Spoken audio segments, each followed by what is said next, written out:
Hello and hi to sweet viewers of Easy Health Tips. I'm Dr. Sheen and you are watching your all-time favorite YouTube channel Easy Health Tips. Before moving towards our today's topic, I request you to subscribe the channel and press the bell icon in order to get latest videos first of all. So let's start our today's topic. Pain during childbirth is one of the most severe pains. During childbirth, the uterus contracts forcefully to push the baby out, and these contractions are known as labor pain. Contractions can also cause pain in the abdomen, back, and groin as well. Pain during childbirth is different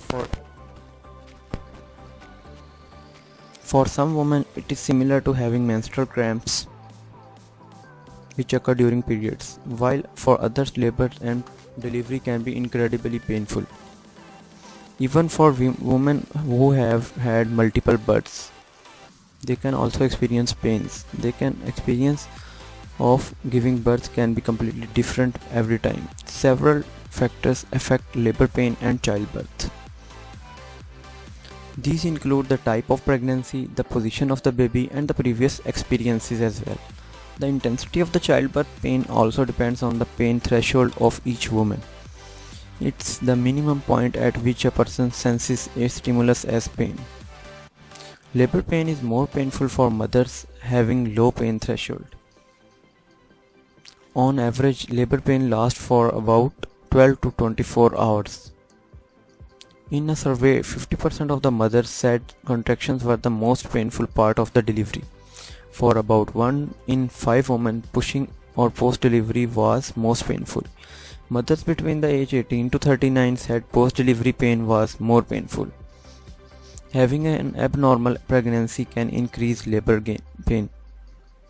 Pain from C-section, cesarean delivery is very different from the pain of vaginal birth. C-section is a major surgical procedure through which a baby is delivered through operation via incisions in the abdomen and uterus.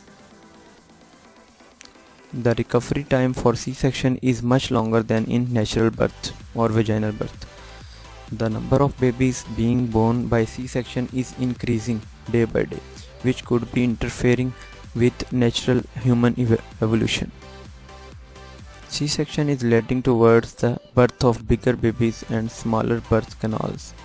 In the future, women may not be able to give birth without having a C-section. C-section has increased the gap between the size of the newborn and their mother's pelvises. More females are born with a smaller pelvis, whereas a baby head size is getting bigger. In the past, larger babies and mothers with narrow pelvis sizes had small survival rates. As a result, genes for these traits were not passed down through the generations. C-sections are helping bigger babies and women with smaller pelvis to survive the labor.